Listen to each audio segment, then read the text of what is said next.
오늘 민수기를 공부하려고 하는데요. 이 민수기라고 하는 뜻은 원래 우리말 번역은 백성들의 수를 센다, numbers 이렇게 되어 있는데 원래 제목이 그 배 미드바, 배란 말은 뭐뭐 안에서, 미드바 광야, in wilderness 그런 뜻이라고 그래요. 그러니까 광야에서 이스라엘 백성들이 방황했던 역사를 기록한 것이 민수기다, 그렇게 알려져 있고요. 전체가 36장으로 되어 있는데 민수기는 그 지역적으로 보면 시내산으로부터 시작해서 모압 땅에 이르는 그 과정입니다.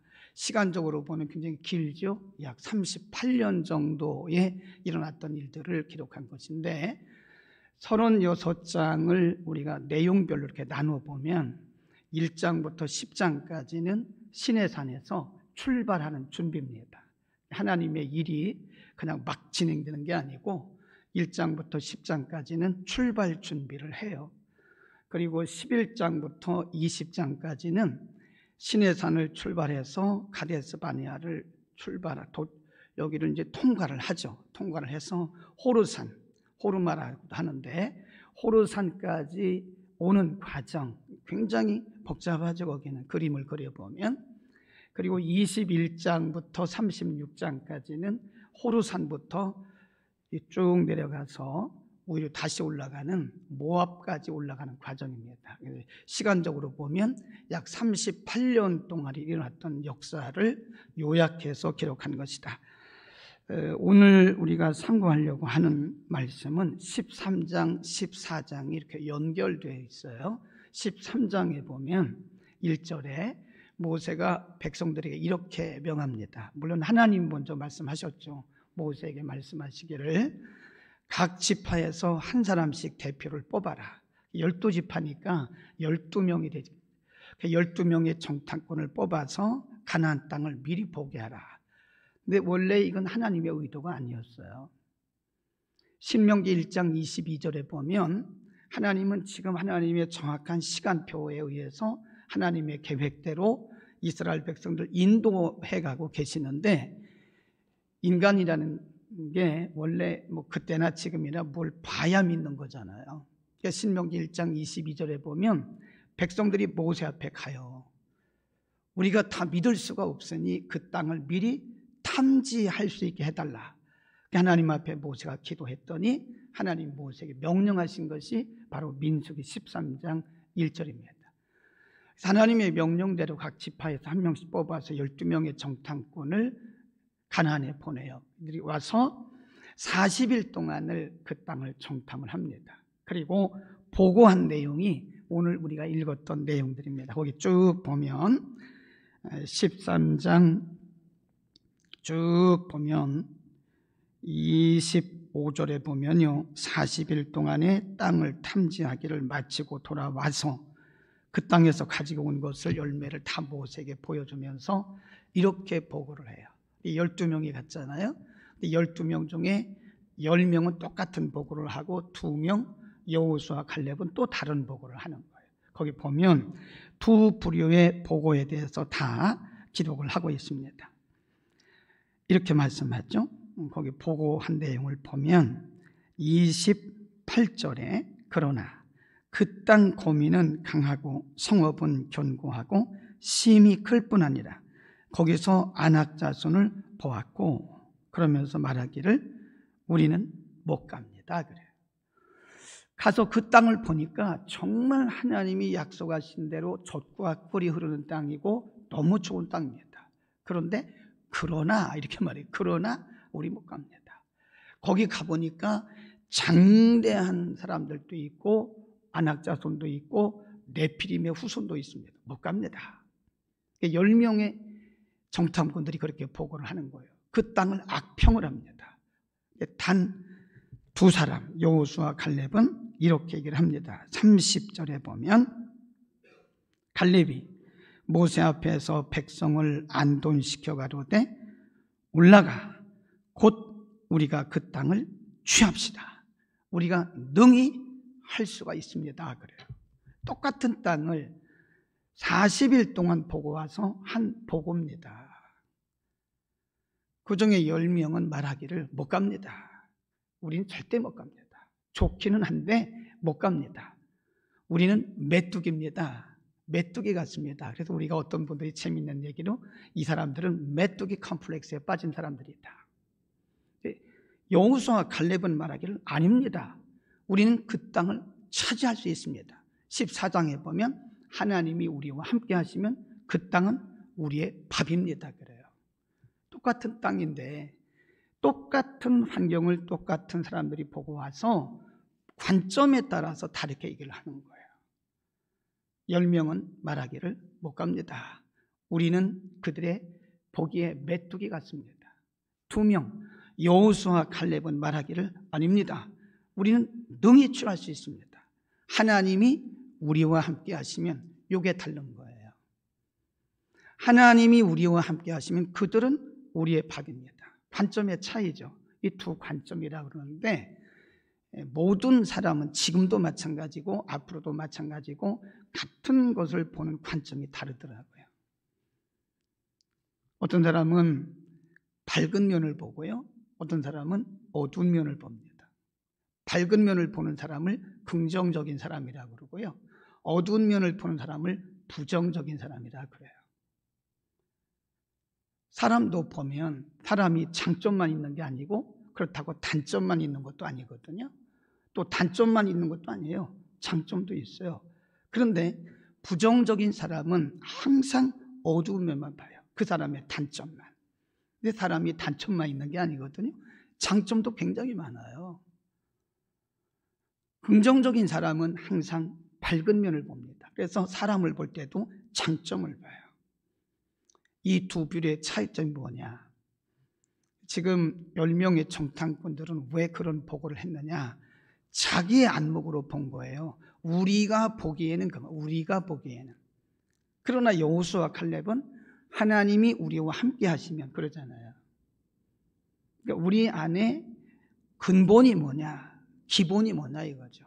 하나님을 믿는 믿음을 기본으로 하는 사람은 모든 것이 다 긍정적으로 보일 거라. 신앙적으로 보니까. 그러나 믿음으로 바라보지 않고 내 시각에서 바라보는 사람들은 모든 것이 부정적일 것입니다. 안 된다는 거죠. 당연히 안 되죠. 인간이 어떻게 합니까? 당연히 안 되죠. 그러나 우리가 하나님을 믿는 믿음을 가지고 보면 가능한 거죠. 14장에 보면 하나님이 우리와 함께 하시면 그들은 우리의 밥이다. 아멘. 하나님은 어떤 사람들을 좋아하실까요? 어떤 사람들과 일을 하실까요? 이 세상에 수많은 사람들이 살고 있어요. 근데 하나님이 기뻐하시는 사람은 바로 여호수아와 갈렙 같은 사람입니다. 결과를 보면 여호수아와 갈렙은 약속한 땅에, 가나안 땅에 들어갔어요. 그리고 10명의 정탐꾼들과 함께 20세 이상의 어른들은 광야에서 다 죽었습니다. 1세대는 다 죽었어요. 그리고 가데스 바네아에서 2세대, 20세 이하의 젊은 친구들이 여호수아와 갈렙, 모세와 함께 갔다 온 거예요. 결과는 현저히 다릅니다. 우리가 어떻게 바라보든 그것은 우리의 자유입니다. 신앙적으로 바라보든 불신앙적으로 바라보든 그것은 본인의 자유예요. 그러나 결과는 우리가 낼 수 있는 게 아니죠. 결과는 하나님이 하시는 거예요. 우리는 매사에 하나님의 관점으로 보시기를 바랍니다. 우리는 메뚜기 컴플렉스에 빠지면 안 돼요. 하나님 돌아가셨나요? 하나님 버젓이 살아계시잖아요. 아멘. 하나님 지금도 살아계시잖아요. 하나님은 버젓이 지금도 살아계신 하나님이신데 우리의 관점에서 바라보고 내 기준과 또 내가 만들어놓은 이 프레임이 딱 짜있는 거예요. 믿음이 더 이상 자라지가 않습니다. 그래서 내 주관이 강한 사람들은요, 평생을 예수 믿어도 믿음이 안 자라요. 항상 이 차일디시한, 유치원 같은 그런 유아기 전 그런 믿음을 가지고 평생을 살아가는 거예요.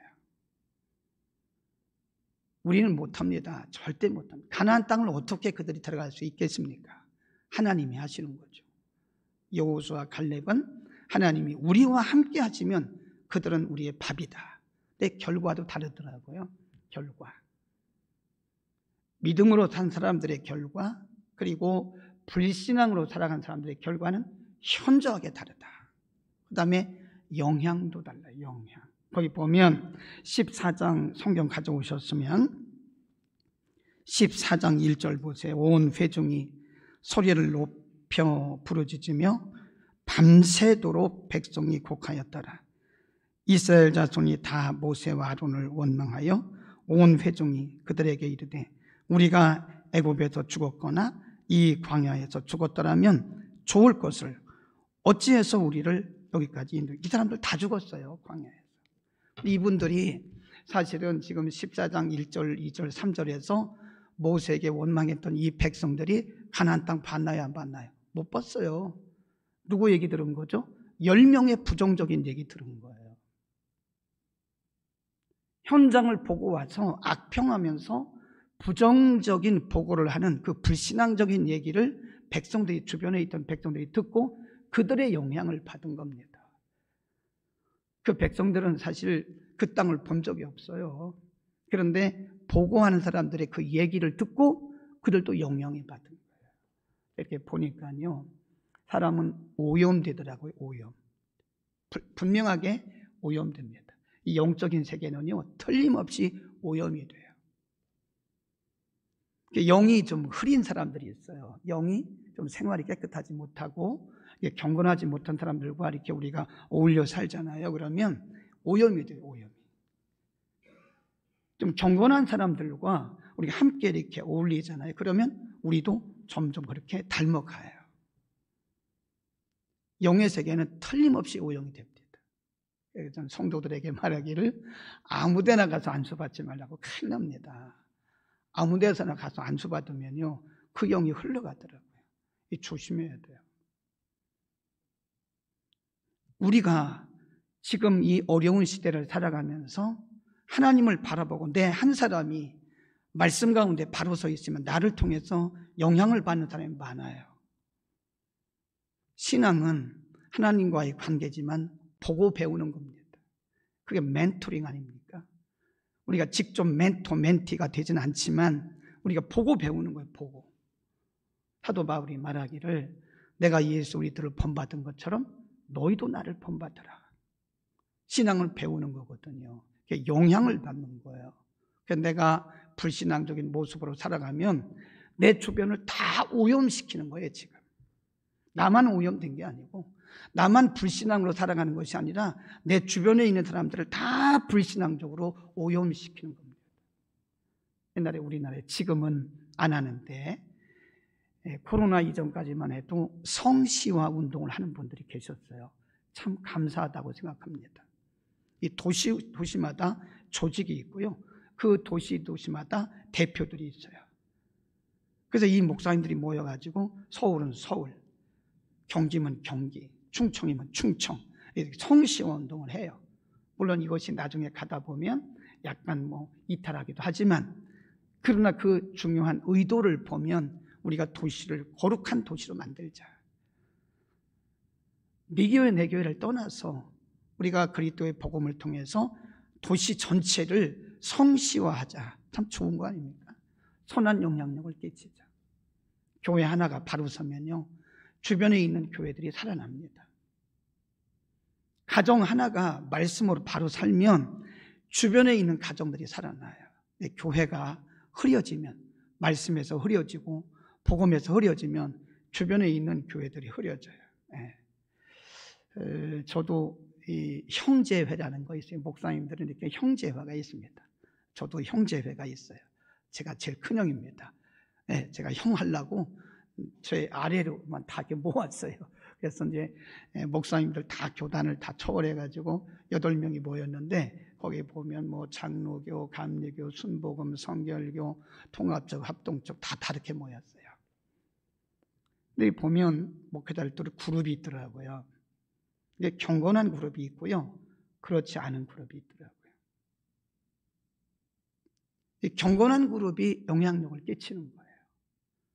단 한 사람이라도 말씀 가운데 선 사람이 있으면 그 사람을 통해서 주변에 영향력을 끼치고요, 내 한 사람이 말씀에 바로 서지 못하면 우리는 악한 영향을 끼치는 거예요.